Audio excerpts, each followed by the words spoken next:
네, 이미선, 문영배 두 헌법재판관 후보자의 운명에 4월 전국이 복잡하게 꼬였습니다. 사실상 청와대가 두 후보자에 대한 임명 절차에 돌입했는데요. 자, 이분들은 어떤 해법을 가지고 계신지 궁금합니다. 박범계 더불어민주당 의원 그리고 장제원 자유한국당 의원 두 분 오늘 모셨습니다. 어서 오십시오. 네, 반갑습니다. 안녕하세요. 예, 일주일 동안 잘 지내셨죠? 네. 네. 자, 바로 토론으로 들어가도록 하겠습니다. 문재인 대통령의 이 청문보고서 재요청 시한이 내일까지인데요. 이번에도 재요청과 반발이 도돌이표처럼 반복되는 상황입니다. 관련 영상 먼저 보시겠습니다. 인사청문 경과 보고서를 다시 보내달라고 국회에 요청했습니다. 실제로가 제가 봐도 그 주식 거래를 가지고서 큰 돈을 번 것 같지는 않아요. 보니까 이미선 그 후보자의 그 결격 사유는 아니라고 봅니다.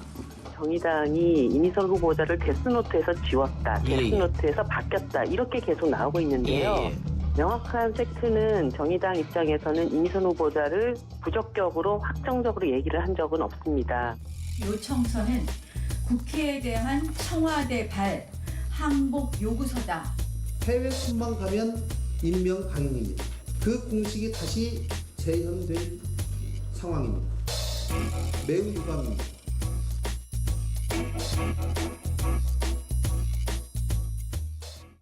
네, 청와대가 정면 돌파를 선택했습니다. 지금 주식 거래 결격 사유가 밝혀진 게 없다 이런 입장인 것 같은데요.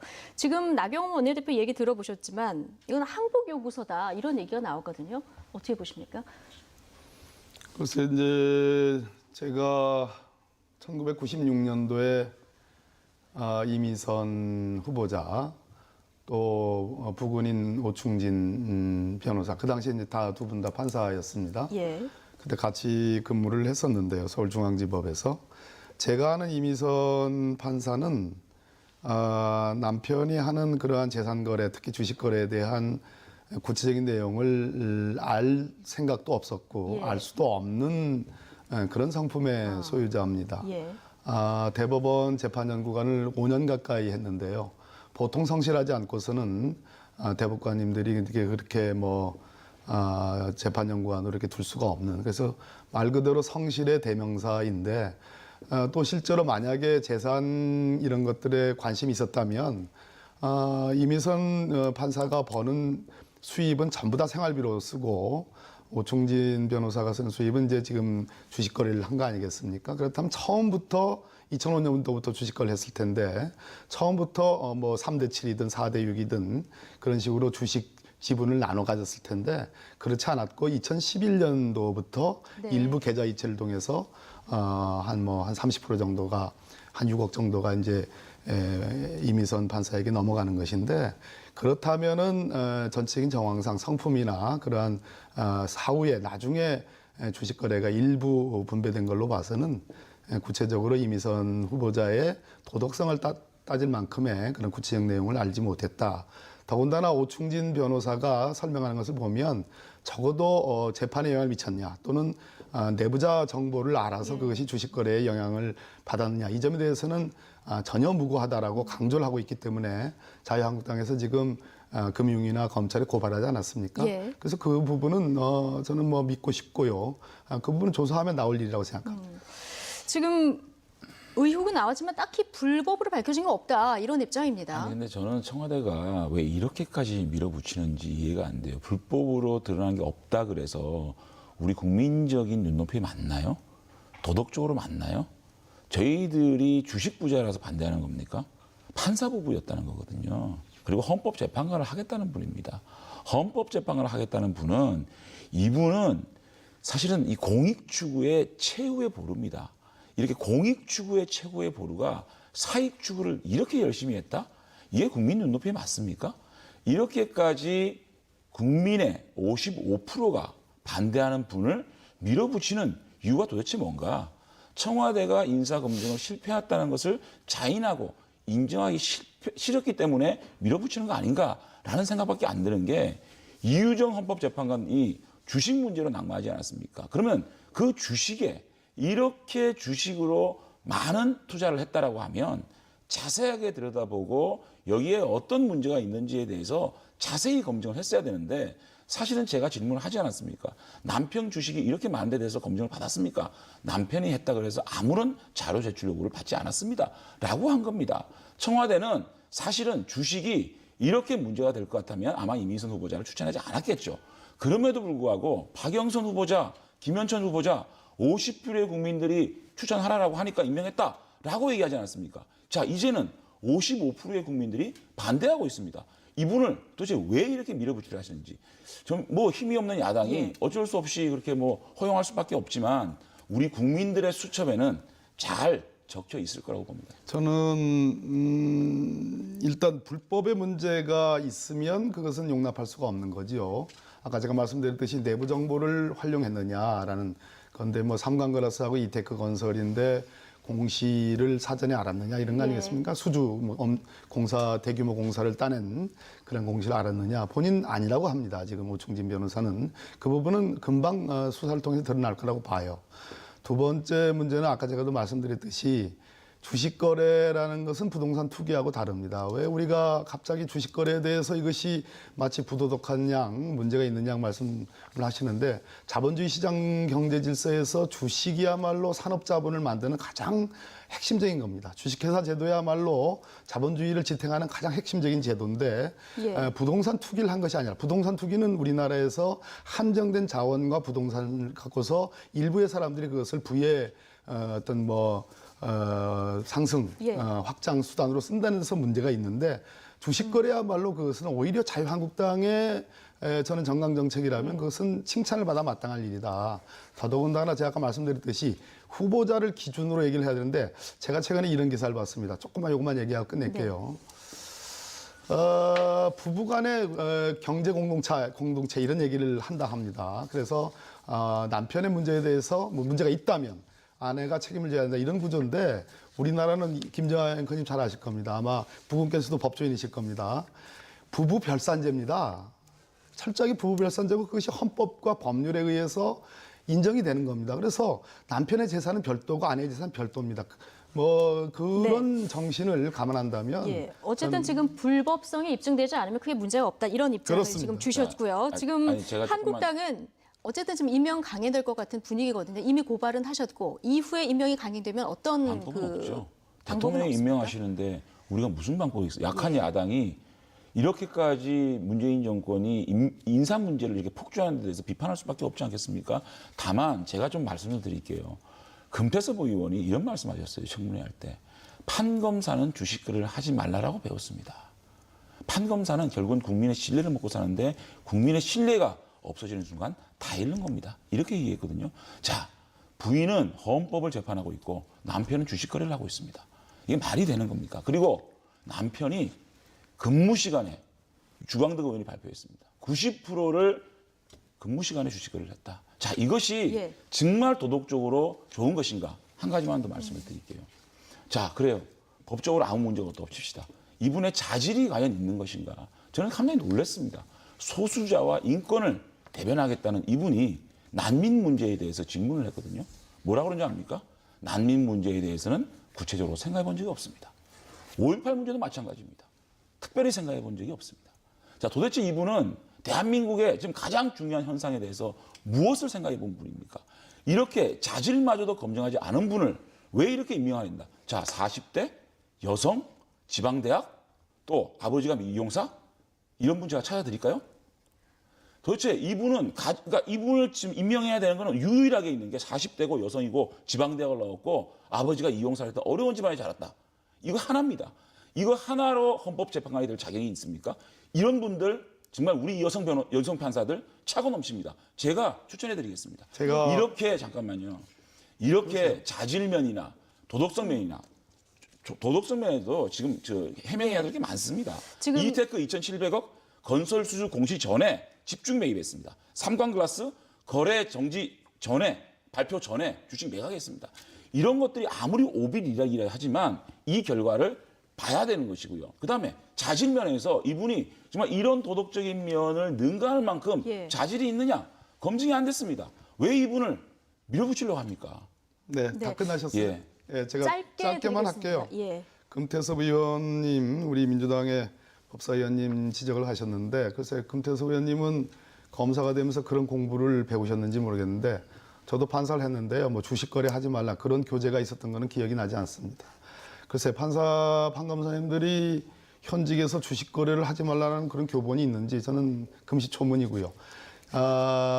근무 중에 할 수가 없습니다. 판사나 검사나 본인의 공무상의 그러한 컴퓨터, 공용 컴퓨터를 가지고 주식거래 할 수 없어요. 예. 그래서 그것은 적절한 지적이 아니라는 말씀드리고 예. 이미선 후보가 하나만 난민 문제와 5.18에 대해서 본인의 생각을 정확하게 얘기하지 않았다라는 것이 과연 자유한국당의 우리 의원님이 또 자유한국당의 청문위원님들이 그것을 이미선 후보의 자질 또는 자격을 문제 삼을 수 있는 소재인 건지 그렇다면 자유한국당 의원님들이 했던 것처럼 5.18 망언을 그럼 이미선 후보가 예. 해야지 그럼 성에 차겠습니까? 예, 어쨌든 지금 주식 아니요. 투자 관련해서는 잠깐만 요거는 말씀을 드려야 돼요. 제가 자격 문제를 거론하면서 난민 문제를 얘기하는 거는 이미선 후보자가 주장하는 소수자 예. 인권 보호에 큰 장점이 있다라고 얘기를 하고 있습니다. 그렇다면 인권 문제의 가장 중요한 화두가 난민 문제지 않겠습니까? 그러면 최소한 여기에 대해서 저희들이 난민 문제에서 어떻게 생각하느냐 중요한 게 아니고 이미선 후보자만큼은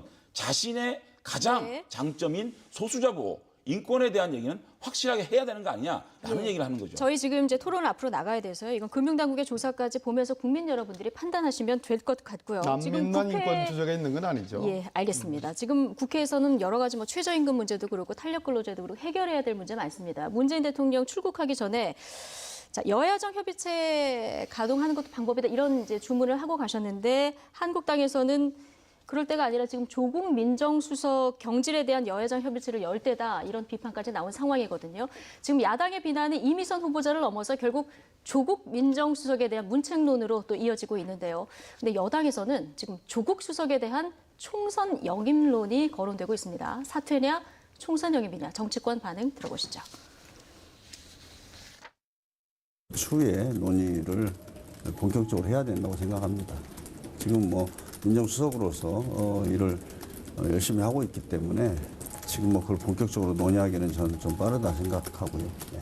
집권 여당은 이미 총선 선대위 분위기인 듯합니다. 여당이 청와대 여의도 사무소가 되어가는 듯한 모습입니다. 조국 차출론은 책임 회피를 위한 어설픈 출구 전략. 그 이상도 그 이하도 아닙니다. 민정 실패 수석의 명예퇴직에 여당이 총대를 메고 나섰습니다. 선거라는 건 차출하고 그런 거 아닙니다. 본인이 이제 정치적인 의지를 가지고 그 정치를 하겠다면 이제 하는 것이고 본인이 의지가 있느냐 없느냐가 제일 중요한 거라고 생각을 해요.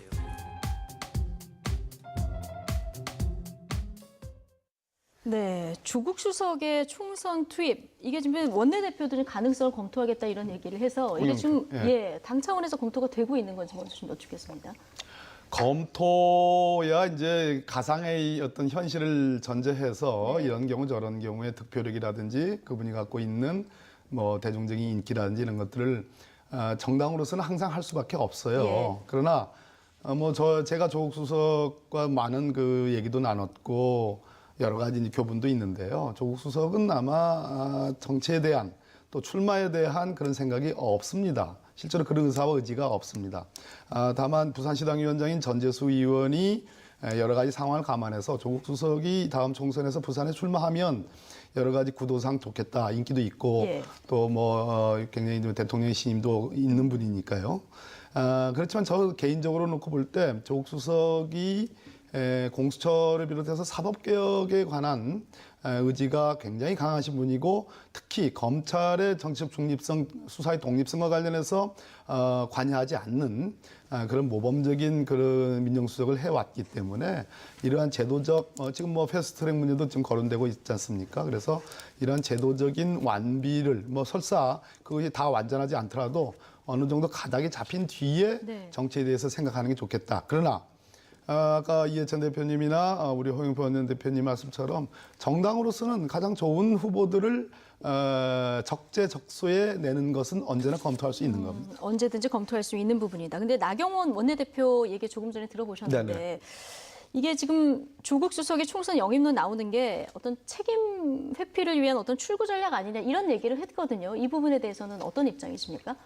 그랬을 것 같으면 진작에 그런 얘기들을 하고 그런 부분에 어떤 퇴로랄까? 어떤 그 우리 출구 전략이라고 얘기하지 않습니까? 흔히 정치권에서 그런 걸 만들지요.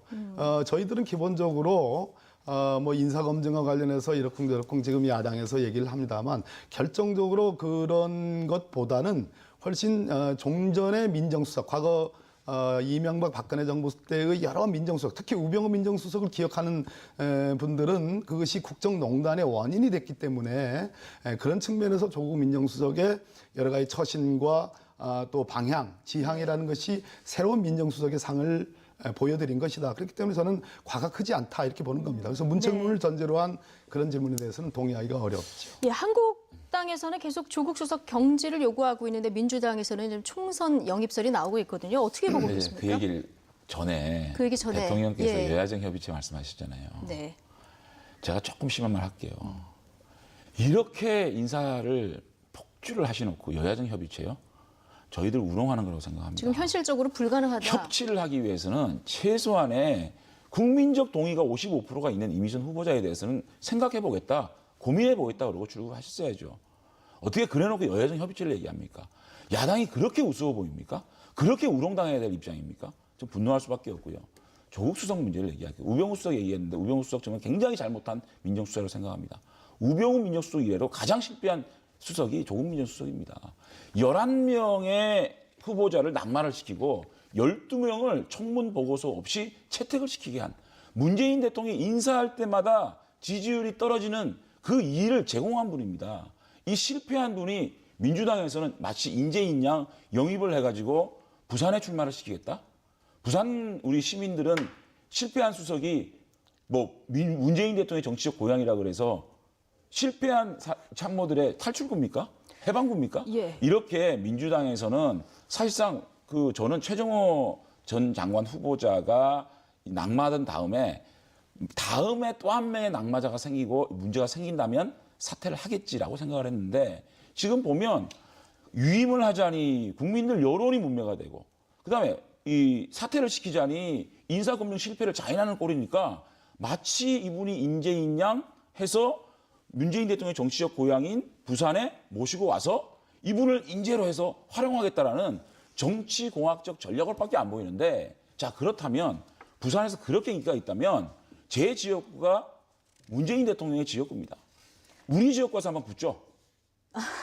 네. 정말 이런 식으로 예. 청와대에 있는 분이 실패한 분에 대해서 이렇게 마케팅을 해가지고 민주당에서 포장을 해가지고 뭐 정치적으로 마케팅을 하겠다? 알겠습니다. 어이가 없습니다. 지금 우병우 수석 이후에 가장 실패한 민정수석이다 이런 평가를 주셨거든요. 그러니까 이제 저런 말씀하시기 때문에 자유한국당이 소위 반사이익으로 점수를 얻을 수 있는 걸 못 얻고 있는 이유입니다. 지금 다음 주제도 있지 않습니까? 지금 세월호에 관한 그런 막말들, 퍼레이드를 하고 있잖아요. 그것이 집단적으로 일종의 그런 정서가 있는 겁니다. 그렇지 않습니까? 그렇지 않고서야 어떻게 저렇게 느닷없이 바로 4월 16일 그 추념일 날, 그 추도일 날, 그 기억일 날 그런 집단적인 세월호 얘기는 왜 같이 잠깐만요. 면역이 지금 면역체가 없는 겁니다. 근데 지금 뭐라고 말씀하시냐면은 우병우 민정수석이 최악의 수석이라고 그러는데 국민이 그렇게 평가를 하면 대통령의 지지율이 거꾸로 오르겠습니까?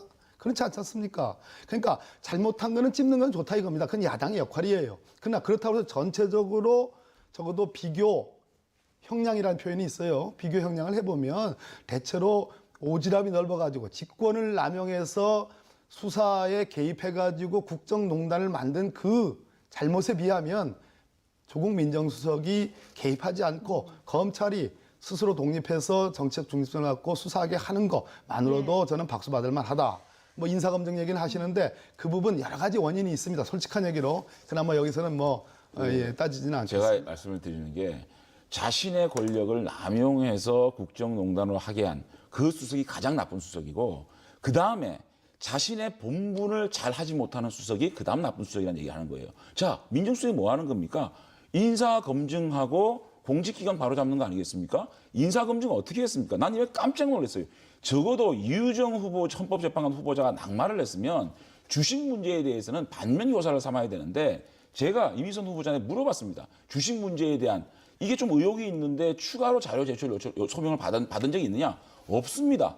제가 남편이 다 한 겁니다. 그러니까 저에 대한 추가 소명이 없었습니다라고 이렇게 무능한 인사검증을 하고 있는 거 하나. 두 번째는 공직기강 바로잡고 있습니까? 내 눈앞에 민정수석실에서 어떤 일이 벌어지고 있습니까? 김태호 수사관 이런 분들이 지금 사실은 그 청와대 공직기강이 말이 아니지 않습니까? 술 먹고 음주운전하고 이런 것들에 대해서 정말 무능한 모습을 보이고 있지 않느냐. 자신의 본분 두 가지를 잘못하고 있는 수석이기 때문에 우병우 수석담에 가장 실패한 수석이다. 이렇게 말씀드립니다. 지금 뭐 민정수석의 역할 또 인사검증 시스템의 어떤 그 개선점 이런 것들은 저희가 따로 주제를 정해서 두 분을 나중에 다시 모시도록 하고요. 간단하게만 30초. 예, 30초. 예. 서로 바라보는 민정수석의 역할과 본분, 우리 김정한 앵커님 지금 얘기한 것처럼 다른 거예요.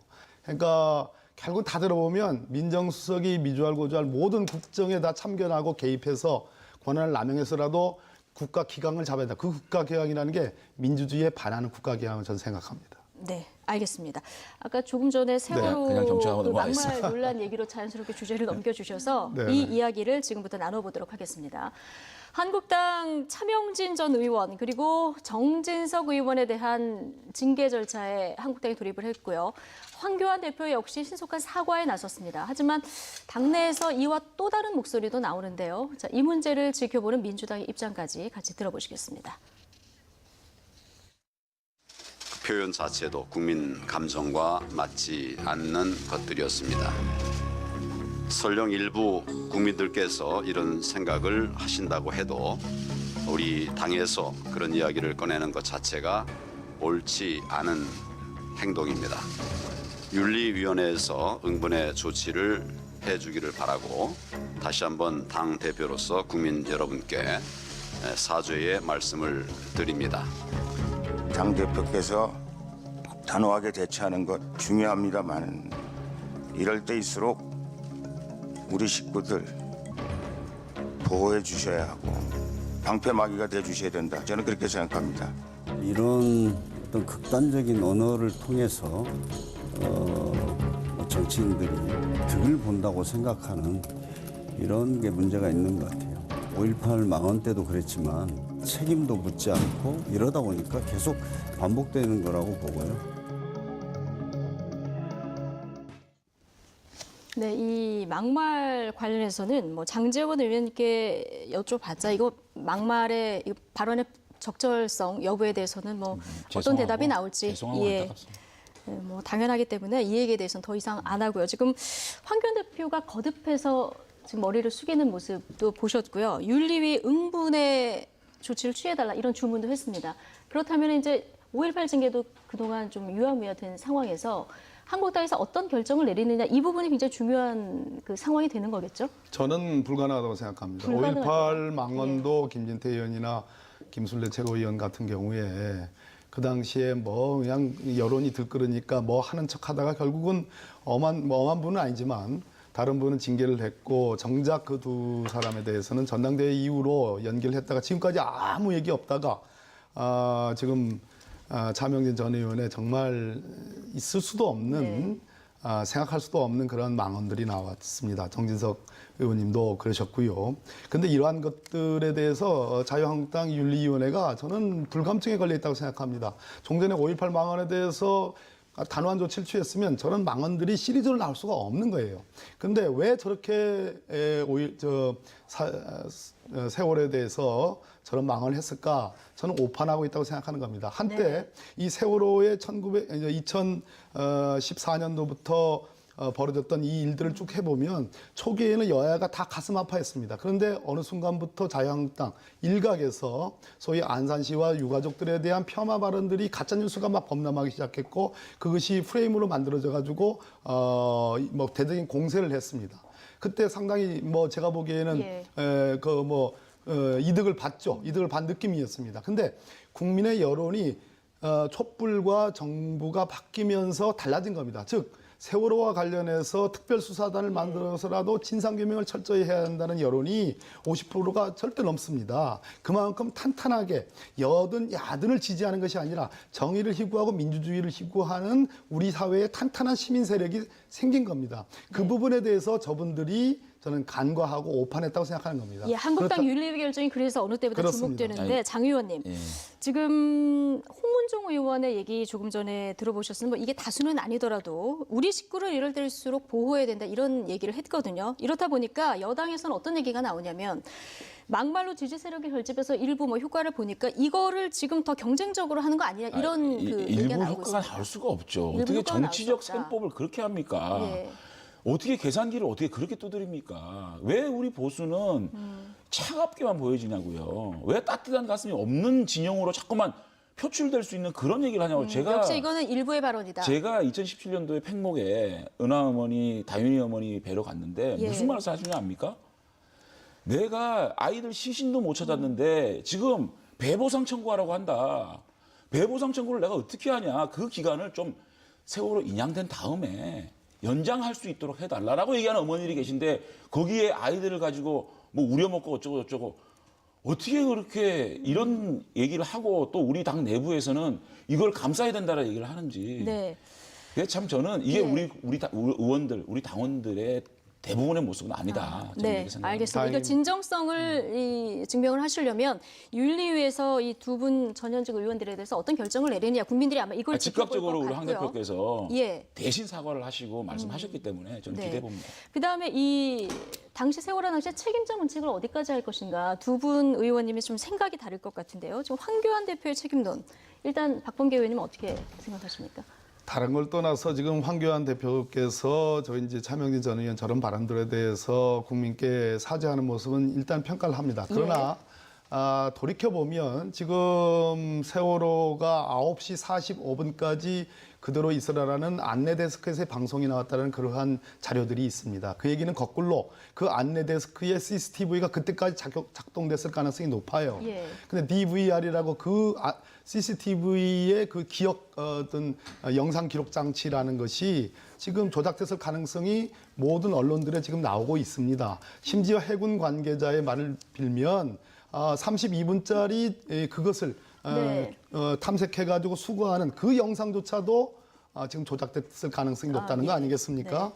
그런 측면에서 그렇다면 이것을 돌이켜보면 그 당시가 언제입니까? 2014년 6월달 얘기예요. 6월달이 언제냐 하면 두 가지 제가 짤막하게 말씀드리겠습니다. 네. 해경과 청와대 안보실 간에 그 통화했던 교신했던 그것을 압수수색하려니까 우병우가 그거 안 하면 안 되겠느냐고 했을 때입니다. 예. 그 당시 법무부 장관이 황교안 대표셔요. 그래. 또 6월 달에 지금 얘가 말씀드린 그 DVR과 그것을 촬영했던 또 영상이 조작됐을 가능성에 대한 그 당시 법무부 장관이 예. 황교안 대표십니다. 예. 법무부 장관은 수사의 지휘권을 갖고 있는 분입니다. 그런 예. 측면에서 적어도 황교안 대표가 이것이 남의 일인 것처럼 얘기하는 것은 곤란한 차원에서 진상규명의 대상이 된다는 얘기입니다. 여전히 미심쩍은 부분이 많은 이런 상황에서 아니, 당시 이거 법무부 내가- 장관인 황교안 지금 한국당 대표의 책임이 있다. 민주당에서는 이런 아니, 입장인 근데 거거든요. 저는 예. 법조인으로서 알겠습니다. 요것만 일단 장재원 의원님한테 이거만 책임이 기회를 있다라는 게 아니라 진상 규명의 대상이 네, 될 수밖에 알겠습니다. 없다라는 알겠습니다. 것을 직위상 분명하다 자, 제가 이런 얘기입니다. 4.16 연대나 또 유가족 협의회에서 황교안 뭐 대표에 대해서 뭐 수사하라 의혹이다 그렇게 얘기하는 그 피맺힌 한은 네. 이해를 하겠습니다만은 그거를 받아가지고 민주당이 상대 카운터파트 제1야당의 대표지 않습니까? 예. 그분을 향해서 그 당시에 법무장관에 있었다는 이유만으로 마치 무슨 수사를 은폐하고 조작해야 되는 지시를 했던 것처럼 이렇게 의혹을 사는 그런 발언은 좀 자제했으면 좋겠다. 네. 어차피 세월호 특조위에서 조사를 하고 난 다음에는 만약에 문제가 있으면 수사 의뢰를 할 겁니다. 네. 그때까지는 이런 정치적 공세, 특히 어저께 같은 경우에는 세월호 우리 5주년이었잖아요. 이런 거를 상대당 대표에게 얘기하는 거는 저는 부적절했다고 일단 생각합니다. 정치 공방으로 확대되는 것은 부적절하다 그렇습니다. 이런 의견이시고요. 이 얘기는 여기서 지금 정리를 미래로 하겠습니다. 가야죠, 미래로. 예. 마지막으로 짧게 이 문제를 좀 짚어볼 텐데요. 최근 태극기 의전 실수가 좀 이어지고 있습니다. 구겨진 태극기, 색바랜 태극기에 이어서 이번에는 거꾸로 태극기가 논란이 되고 있는데요. 차현주 앵커가 먼저 정리해드립니다. 이른바 거꾸로 태극기가 논란입니다. 해외 순방에 나서는 대통령 전용기에 태극기가 거꾸로 꽂혀 있었던 겁니다. 얼마 전 외교 현장에서 구겨지고 빛바랜 태극기가 등장한 일도 있었죠. 잇따르고 있는 태극기 순환 정리했습니다.